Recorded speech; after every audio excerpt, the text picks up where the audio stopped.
Hello. I thought... I know I said I was going to bed.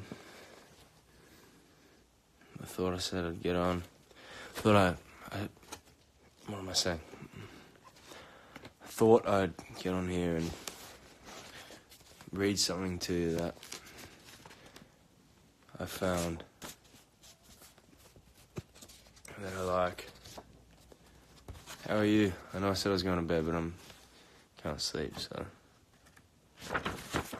I'm reading this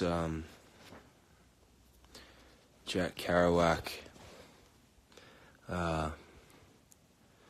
book, Good Blonde and Others.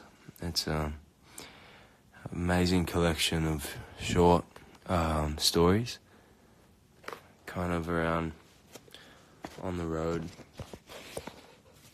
era. And I'm going to read something to you.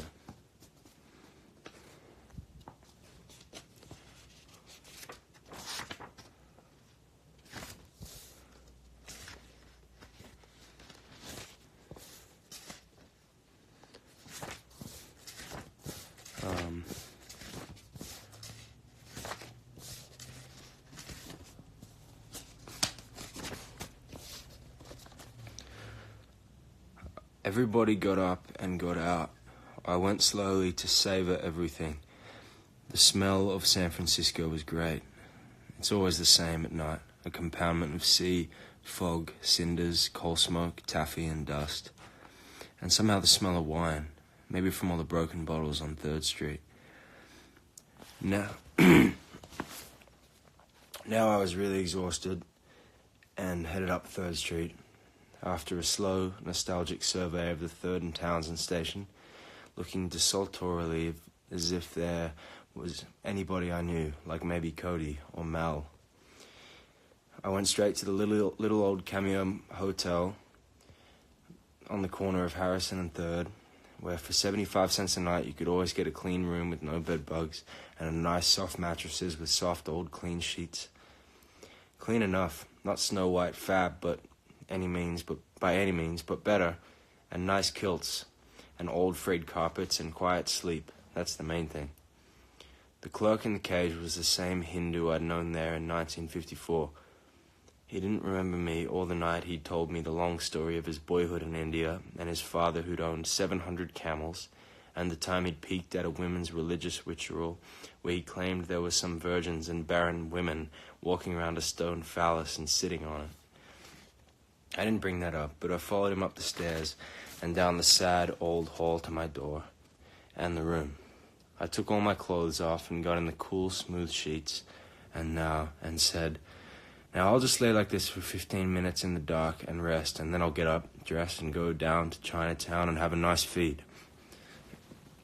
And I'll have sweet and sour prawn and cold broiled duck. Yes, sir, I'll splurge $1.50 on that." And I uncapped my little pour boy of Tokay wine I bought in the store downstairs and took a swig, and in 15 minutes, after 3 swigs and dreamy thoughts with a serene smile, realizing I was at last back in my beloved San Francisco, and surely must have a lot of crazy adventures ahead of me, I was asleep, and I slept the sleep of the justified. How beautiful is that? That's good.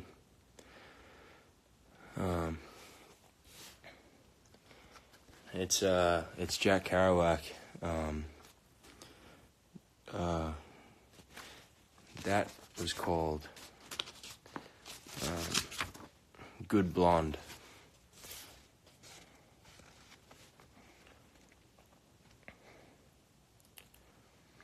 That crazy feeling in America when the sun is hot on the streets and music comes out of the jukebox or from a nearby funeral. Well, that's what Robert Frank has captured in those tremendous photographs taken as he traveled on the road around practically 48 states in an old used car, and with the agility, mystery, genius, sadness, and strange secrecy of a shadow photograph scenes that have never been seen before on film. For this, he will definitely be hailed as a great artist in his field. After seeing these pictures, you end up finally not knowing anymore whether a jukebox is sadder than a coffin.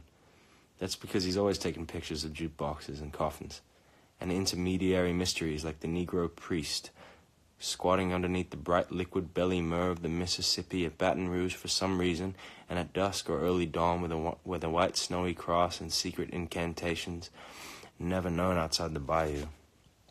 Or the picture of a chair in some cafe with the sun coming in the window, and setting on the chair in a holy halo I never thought could be caught on film, much less described in its beautiful visual entirety in words. The humor, sadness, and the everythingness of Americanness of these pictures. Tall, thin cowboy rolling butt outside Madison Square Garden, New York for rodeo season. Sad, spindly, unbelievable. Long shot of night road a rowing forlorn into immensities and flat of impossible to believe America in New Mexico, under the prisoner's moon, under the wang wang guitar star. Haggard old frowsy dames of Los Angeles leaning, peering out to the right front window of old Pa's car on a Sunday, gawking and criticizing to explain America to little children in the spattered back seat. Tattooed guy sleeping on grass in park in Cleveland, snoring dead to the world on a Sunday afternoon with too many balloons and sailboats. Hoboken in the winter, platform full of politicians, all ordinary looking. Till suddenly, at the far end to the right, you see one of them pursing his lips in prayer politico, yawning probably, but not a soul cares. Old man standing hesitant, with old man cane under old steps long since torn down. Madmen resting under American flag canopy and old busted car seat in fantastic Venice, California backyard. I could sit in it and sketch 30,000 words.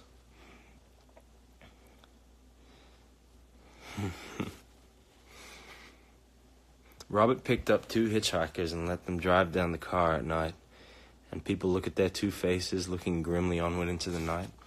Visionary Indian angels who were visionary Indian angels, says Allen Ginsberg. And people say, ooh, how mean they look. But all they want to do is arrow on down that road and get back to the sack.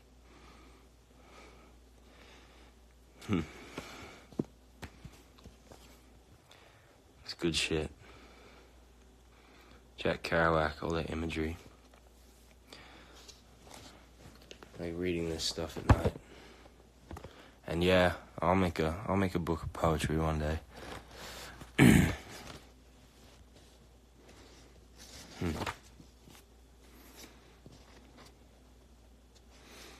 Chinese cemetery flowers and a San Francisco hill being hammered by a potato patch frog on a March night. I'd say nobody was there but the rubber cat. Anybody who doesn't like these pictures don't like poetry, you see? Anybody who don't like poetry, go home and see television shots of big-hatted cowboys being tolerated by kind horses.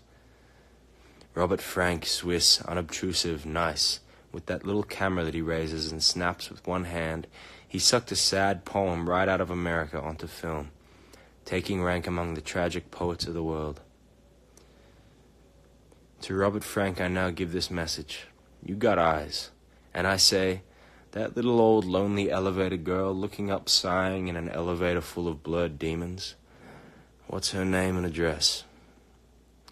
What's her name and address? Now, I'll read you something I wrote, if I can find it somewhere.